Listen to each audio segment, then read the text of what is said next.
Don't settle for bad socks. Get comfort and grip at an affordable price with Pure Grip Socks Pro. Choose from 18 different colors at puregripsocks.com. The Adidas F50 Pro and the Nike Mercurial Vapor 16 Pro are arguably the two best value for money speed boots of 2024. But which one should you pick? With the F50 Pro bearing a retail price of $150, a whopping $110 less than the top-end Elite model that sits above it. With the Vapor 16 Pro being a little bit more expensive, retailing for $160, but still being $100 less than the Elites. Both of which, by the way, you can pick up below their normal retail prices by way of some exclusive SR4U coupon codes by checking out the links down below. And really quickly, before we continue, if you enjoy these comparison videos on the channel, don't forget to drop a like on this one and make sure you're subscribed if you haven't already so you don't miss out on my reviews of all the latest football boots of 2024. When it comes to uppers, both of these boots utilize materials that are also found on the top end variations, meaning that these really don't feel like takedown models despite the much lower price tag. With the upper of the F50 Pro effectively being a copy-paste of what's featured on the top-end Elite model with some very subtle differences. The Fiber Touch base, however, is pretty well identical in that you can see up close it is a textile-based synthetic material, but then you have your layers of polyurethane, effectively plastic, on the surface that make up the main component of the upper itself, where it's very thin, obviously very raw in terms of not providing much in the way of extra padding. So if you're looking for that really pingy barefoot feel, that's what this has on offer, but it's also, despite its kind of more plasticky texture, not overly stiff, not overly rigid, and isn't lacking in pliability. I think it feels quite good if you're a fan of thin synthetic football boots, and then you are getting that sprint web micro texturing basically running along the blue border of the upper, effectively these little lines that give a little bit of grit to the surface finish. On the Elite model, you get more of that texture across the top of the foot, which admittedly is noticeable and does provide some additional grip on the ball, but for the most part, it's a very subtle difference where basically what the F50 Pro is all about is giving you that premium raw synthetic feel with that little bit of extra grittiness on the surface. Where the upper of the Vapor 16 Pro isn't quite as similar to the Elites as the F50s are, however, it still feels extremely premium and utilizes a Flyknit material that historically has been reserved for Nike's top-end models. This featuring a full Flyknit construction rather than a combination of Flyknit, Gripknit, as well as Atom Knit like you'll find on the Elites. Nonetheless, the cohesiveness of the upper is very good and doesn't really feel that different on feet from the Elites in terms of being very thin, but also very pliable. Compared to the F50 Pro, this Flyknit material, while still super thin and not really offering any level of padding, giving you that raw barefoot feel on the ball, it's certainly more pliable and more sock-like in terms of its feel on foot, which some might argue feels more comfortable, but then there's also the shaping of the boot that needs to factor in,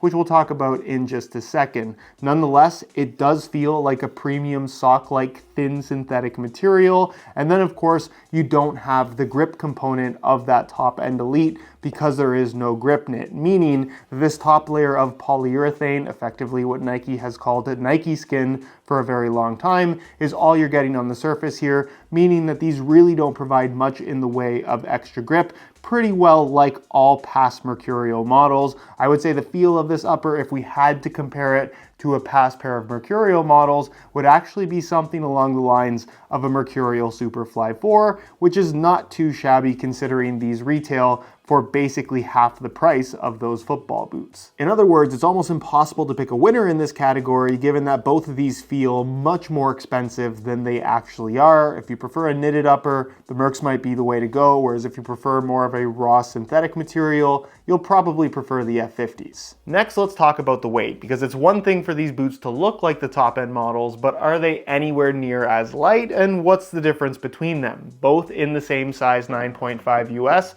We'll start off with the F50 Pros, and you can see that they weigh in at 7.4 ounces, the equivalent of 209 grams. Remember those numbers, change the scale back to ounces. and we'll throw on the Vapor 16 Pro, and you can see that they weigh in at 7.3 ounces, the equivalent of 206 grams, which for those doing the math at home is a whopping 3-gram weight difference in favor of the Mercs. So technically they win this category because they are that little bit lighter, but are you realistically going to feel that extra 3 grams on your feet with the F50s? Absolutely not. Which brings us to the sole plates and stud patterns, where while I think both of these boots offer something very compelling considering the price point they fall into, depending on what your definition of a speed boot is, there is an argument to be made that one of these is significantly better than the other. Where instead of the Sprint Frame 360 of the F50 Elite, the Pro model features a Sprint Shell 360, which is just a solid sole plate all the way through with the 3 stiffener bars that kind of flow into the forefoot, providing what is still definitely more of a flexible feel to the sole plate overall. If you're looking for a more responsive sensation from a pair of speed boots, I definitely don't think that these should be at the top of your list. And also, unlike the Elite models, while there is kind of a mock heel counter by way of this kind of plasticky material, it's not a one-piece hard plastic heel counter like you'll find on the Sprint Frame 360 of that top-end model. So overall, when it comes to sole plate tech, there's not a lot happening here. They've kept things very simple,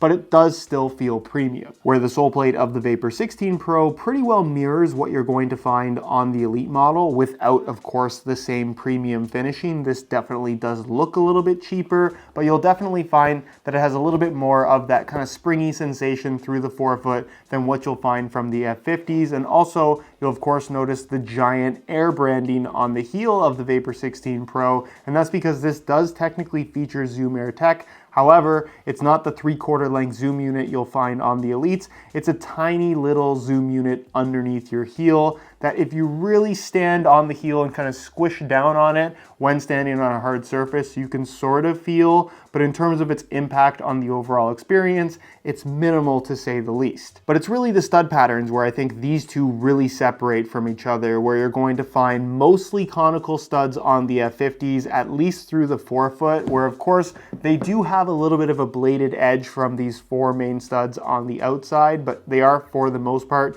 pretty rounded in terms of how they feel. You have 2 support studs running through the middle, and technically some blades closer to the tip of the toe, blades under the heel as well. But as far as speed boot stud patterns go, this of course being their FG layout, it definitely seems to prioritize a little bit more of that freedom to twist and pivot rather than provide as much bite and grip as possible when accelerating, decelerating, changes of direction, things of that nature that I think most people buying a pair of speed boots are anticipating doing. Where the Mercs, as they've always done, just basically go for the most aggressive traction possible, where you have blades all the way through, these really aggressive 4 main chevron studs in the forefoot, 2 toe pick studs right at the tip that really provide tons and tons of bite when pushing off, and then of course your 4 blades underneath the heel. In terms of aggressiveness and how this performs and interacts with the ground, it is significantly grippier, for lack of a better term, when compared to the F50s. So if aggressive traction is what you're after,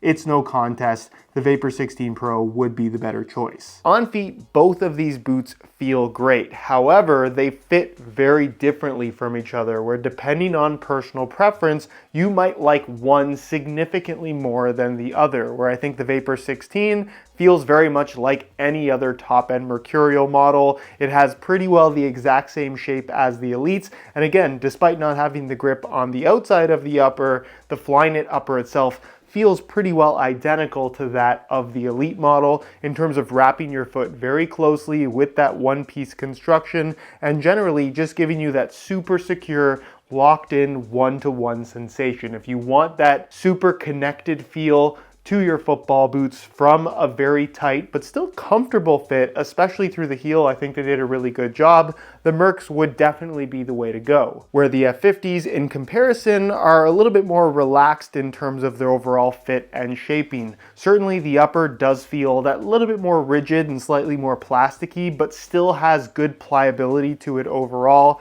The heel is also super comfortable, and I personally really appreciate the more traditional construction of that kind of U-throat design that these football boots have. They're also a little bit wider, pretty well all the way through, and while still tight-fitting football boots, they definitely don't have that same squeeze your foot sensation that the Mercs have, which again is not to suggest that the Nikes are uncomfortable. It really is a matter of personal preference. Obviously the Mercurials are super popular, and that popularity was based on this super tight wrap, but if that's not your thing, the F50s might be the much more comfortable option for you. When it comes to width, like I just talked about, obviously the Mercurials are the tighter fitting boot and technically that little bit narrower, but if you've worn Mercurials in the past, even with slightly wider feet, and you don't mind that tight fit, there's really no reason why the Vapor 16 Pro wouldn't fit you comfortably. Certainly if you do need that extra width though, the F50 would be the wider of these two.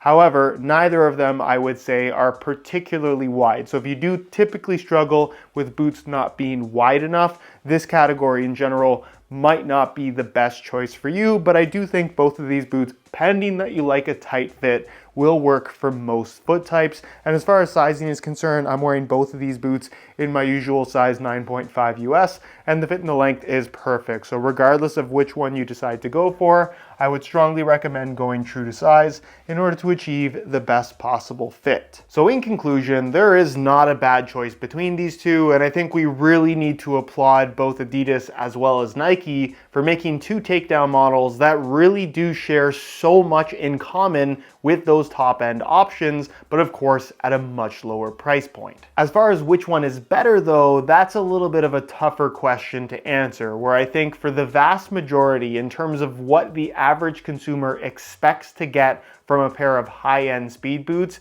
the Vapor 16 Pro would technically be the better option. And I say that because it's the tighter fitting boot that ultimately does make it feel a little bit more responsive. It's technically that little bit lighter, although the difference is minimal, and there's no denying that the Soulplate end stud pattern is just way more aggressive than what you get from the F50s. So if that sounds like your cup of tea, Vapor 16 Pro over F50 Pro every single day. But if the simplicity of the F50 appeals to you, perhaps you don't want the most aggressive stud pattern possible, perhaps you don't want a football boot that wraps your foot as closely and as tightly as it possibly can, then I definitely think what the F50 Pro has on offer is still extremely premium, and for my own personal preferences as well as the shape of my feet, it's the football boot that I would personally prefer to wear out of the two. It's more or less the same conclusion that I came to when comparing the Elite models. Do you want something more hardcore, or do you want something more simple and well-rounded?